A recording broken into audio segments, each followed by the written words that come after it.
रवीश कुमार जी सुन रहे हो तो सुन लें, आपने एनडीटीवी का जो दिवाला निकाला है ना, ये उसके बदले में अडानी ने आपको ये सौगात दी है और आपको निकाला गया है। ऐसे 4 पैसे के पत्रकार के लिए कोई अपना पैसा वेस्ट नहीं करना चाहेगा। एनडीटीवी जैसा ब्रांड के लिए कोई 1000 करोड़ अगर खर्च करेगा, वो भी इनके अकेले के लिए, तो इन्हें शर्म आनी चाहिए। बोलने से पहले सोचना चाहिए ये क्या बोल रहे हैं। इनके जितने भी इंटरव्यू होंगे ना, ये सारे जो जितने कम्युनिस्ट विचारधारा के लोग होंगे या जितने भी देश विरोधी विचारधारा के लोग होंगे, उन्हीं के साथ मिलेंगे। इन्हें वायरल करने वाले भी हम ही लोग हैं। अगर हम लोग इन लोगों को तवज्जो ना देना तो इन्हें कोई पूछने वाला नहीं है। मैंने तो उसका नाम भी अभी कुछ टाइम पहले ही सुना था, मैं तो उसे जानती तक नहीं थी कि रवीश कुमार है कौन। रवीश कुमार तो बस बिना सर पैर की बातें बोलते हैं। नमस्कार, स्वागत है आपका हमारे चैनल में। मैं रानी गुप्ता आपके साथ। एक खबर आई है जिसमें रवीश कुमार ये कह रहे हैं कि अडानी ग्रुप्स ने हजारों करोड़ रुपए खर्च कर दिए हैं सिर्फ और सिर्फ रवीश कुमार को एनडीटीवी से हटाने के लिए, उनकी आवाज को खामोश करने के लिए। अब इसको लेकर के सोशल मीडिया पर मीम्स की बाढ़ आ गई है। लोग ये कह रहे हैं कि सिर्फ अडानी ग्रुप्स के पास क्या यही काम बच गया है कि रवीश कुमार को हटाने के लिए वो हजारों करोड़ रुपए खर्च कर दे। इसी के साथ ही आपको बता दें कि दरअसल उन्होंने द वायर को एक इंटरव्यू दिया था जिसमें कि करण थापर उनसे सवाल पूछते हैं, जिसके बाद वो ये कहते हैं कि मेरे ऊपर अडानी ग्रुप्स ने हजारों करोड़ खर्च किए हैं सिर्फ और सिर्फ मेरी आवाज को खामोश करने के लिए, किसी भी तरीके से एनडीटीवी को वो खरीद सके, जिसके बाद मैं बेरोजगार हो जाऊं, वहां से मैं इस्तीफा दे दूं। लेकिन आपको बता दें कि न सिर्फ रवीश कुमार ने बल्कि बहुत सारे लोगों ने वहां से इस्तीफा दिया है। खुद जो एनडीटीवी के मालिक हैं प्रणव रॉय और इसी के साथ ही राधिका रॉय, उन्होंने भी एनडीटीवी से इस्तीफा दे दिया है। अब इस चीज को लेकर के सोशल मीडिया पर मीम्स भी बन रहे हैं। लोग तरह तरह से तंज कस रहे हैं कि क्या अडानी ग्रुप यही काम करेगा। इसी के साथ ही लोग ये भी कह रहे हैं कि जिस तरीके से नरेंद्र मोदी 2014-2019 में चुनाव हारे थे, उसी तरीके से 2024 में भी चुनाव हारना चाहते। इस तरीके से तंज भी लोग रवीश कुमार पर कसते हुए नजर आ रहे हैं। तो इसी बीच तेज प्रताप यादव का भी वीडियो वायरल हो रहा है जिसमें वो ये कहते हैं कि मैं भी टिकटॉक पर वीडियो बनाने लगा था, जिसके बाद मोदी ने टिकटॉक बैन कर दिया क्योंकि वो मेरी ग्रोथ नहीं देख पा रहे थे। अब इसी पर हमारे ऑफिस में तमाम लोग मौजूद हैं, इनसे हम सवाल पूछते हैं कि क्या वाकई में अडानी ग्रुप रवीश कुमार की आवाज को खामोश करना चाहते थे, उनकी आवाज को दबाना चाहते थे, जिसकी वजह से उन्होंने एनडीटीवी को खरीद लिया। हमारे साथ सुशील जी मौजूद है। आप क्या कहना चाहेंगे जिस तरीके से रवीश कुमार एक बार फिर से ट्रेंड करने लगे सोशल मीडिया पर और कहते हैं कि मेरी वजह से तमाम सरकार ये बोल रही है कि अपने मैनिफेस्टो में कि हम युवाओं को रोजगार देंगे। अगर मोदी जी भी आज बोलते हैं कि हम 10 लाख युवाओं को रोजगार देंगे तो वो सिर्फ मेरी वजह से, हालांकि मोदी मेरा नाम नहीं लेते हैं। ये रवीश कुमार को सिवाय फालतू की बातों के कुछ नहीं आता है। आप ये बताइए कि अगर कोई देश का पीएम होगा और वो देश के बारे में बात करेगा तो रोजगार की बात जरूर करेगा। वो ऐसा नहीं है कि वो रोजगार की बात नहीं करेगा, ठीक है। इससे पहले भी कितने मैनिफेस्टो में आया है, रोजगार की हमेशा बात हुई है। इन्हें दूसरे के अपनी तारीफ करवाने के लिए रहता है कि मैं किसी न किसी तरीके से चर्चा में बना रहा हूँ, और ऐसा कोई मैटर नहीं है। कोई भी देश का पीएम होगा या कोई भी किसी स्टेट का भी होगा, वो भी जॉब के लिए बात करेगा, रोजगार के लिए बात करेगा, महंगाई के लिए बात करेगा।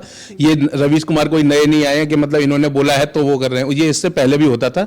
ये सरासर झूठ बयान है और ये अपने आप को ट्रेंडिंग में रखने के लिए इस तरीके की हरकत करते रहते हैं। अच्छा, अभी हाल ही में द वायर का एक इंटरव्यू उनका वायरल हो रहा है जिसमें वो ये कहते हैं कि मेरी आवाज को खामोश करने के लिए अडानी ग्रुप्स ने एनडीटीवी को खरीदा है लेकिन मुझे नहीं खरीद पाए। देखिए, इनके जितने भी इंटरव्यू होंगे ना, ये सारे जो जितने कम्युनिस्ट विचारधारा के लोग होंगे या जितने भी देश विरोधी विचारधारा के लोग होंगे, उन्हीं के साथ मिलेंगे। आपने देखा होगा इससे पहले अजीत अंजुम ने लिया था इनका पहला इंटरव्यू यूट्यूब पे, ठीक है। उसमें आप कह रहे थे रोज आप कैसे करते थे, आप प्राइम टाइम की तैयारी करते थे, अभी आप कैसा फील कर रहे हैं। और उसके बाद ये द वायर, इससे ये दूसरी लिस्ट है। अभी इसके बाद और भी आएंगे, और भी जितने देश विरोधी पत्रकार हैं उन चैनलों पर आप इनके इंटरव्यू देंगे। इन्हें इतना ज़्यादा तवज्जो देने की जरूरत नहीं है, क्योंकि ये हमेशा, मैं ये नहीं कहूँगा जैसे लोग कहते हैं कि बीजेपी नहीं, मैं कहूँगा देश के विरोधी विचारधारा है ये, ठीक है। और हमेशा देश में अगर कोई अच्छा काम भी हुआ, इन्होंने कभी उसको नहीं कहा। आप इनका एक भी प्रोग्राम उठा के देख लीजिए जो इन्होंने प्राइम टाइम किया है। किसी में भी गवर्नमेंट ने जो अच्छे काम किए हैं, मैं किसी पार्टी का वो नहीं हूं, मैं किसी पार्टी को सपोर्ट नहीं करता हूं, मैं देश की विचारधारा रखता हूं। अगर कुछ काम अच्छा किया है तो अच्छा बोलना चाहिए उसको, अगर गलत किया है तो गलत बोलना चाहिए।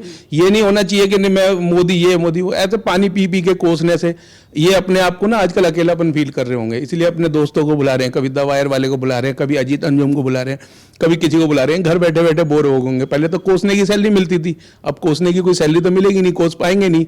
और ये जो बात कह रहे हैं ना कि 1000 करोड़ जो इन्वेस्ट किए, एनडीटीवी जैसा ब्रांड के लिए कोई 1000 करोड़ अगर खर्च करेगा, वो भी इनके अकेले के लिए, तो इन्हें शर्म आनी चाहिए। बोलने से पहले सोचना चाहिए ये क्या बोल रहे हैं।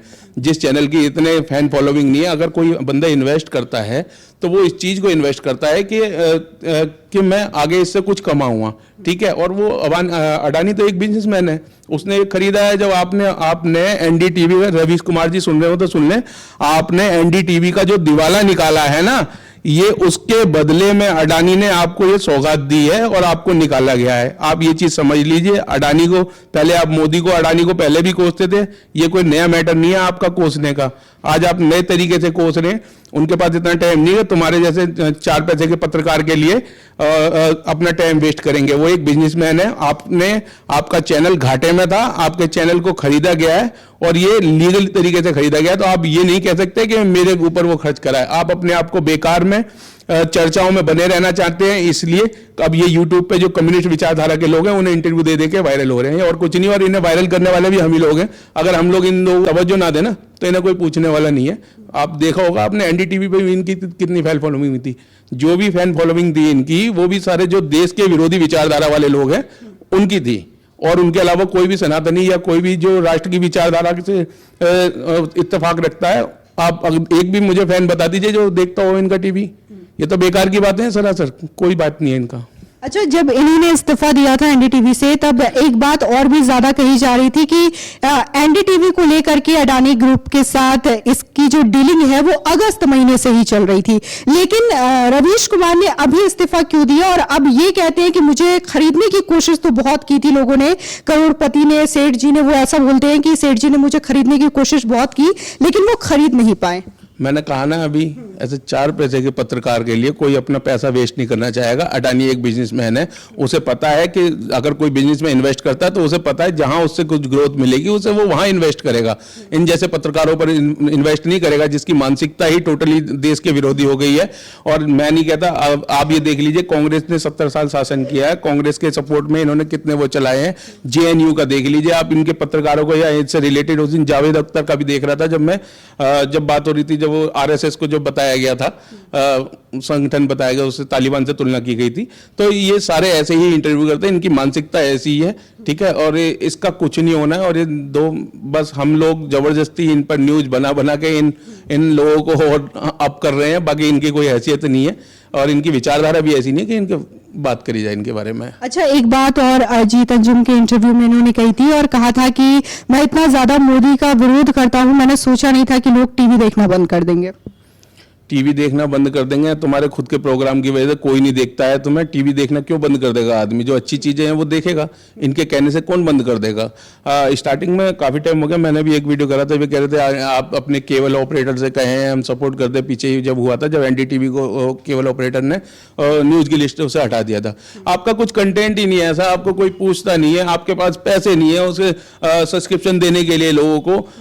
चैनल केवल, एक्चुअली जो केबल ऑपरेटर होते हैं ना, उन्हें पैसे लगते हैं, हर एजेंसी पैसे देती है डिस्ट्रीब्यूशन के लिए। तो जब इनके पास पैसा ही नहीं था तो लोगों ने केबल ऑपरेटर से उसका नाम हटा दिया था, एनडीटीवी का। जब आपके चैनल को कोई पूछता नहीं है, कोई देखता नहीं है, आप खुद ऐसे पत्रकार हो, आपको भी नहीं कोई पसंद करता है। जो पसंद करता है देश विरोधी विचारधारा वाला है, वही पसंद करता है। तो आपके कहने से भैया ऐसा तो नहीं होगा कि कोई बंदा टीवी देखना बंद कर देगा। और बाकी ये है कि अब जो ट्रेंड में आ रहा है, तो धीरे धीरे सोशल मीडिया का इतना जमाना हो गया, लोग फोन में इतना बिजी रहते, तो टीवी का तो आपका क्या, वो तो वैसे भी जनरली उसका ग्राफ घटता ही जा रहा है। और आने वाले सालों में और टीवी का और ग्राफ घटेगा ही। उसमें कोई नई बात तो है नहीं कि आपके कहने से लोगों ने बंद करा है टीवी देखना। इसमें तो कोई पॉइंट ही नहीं है इनका।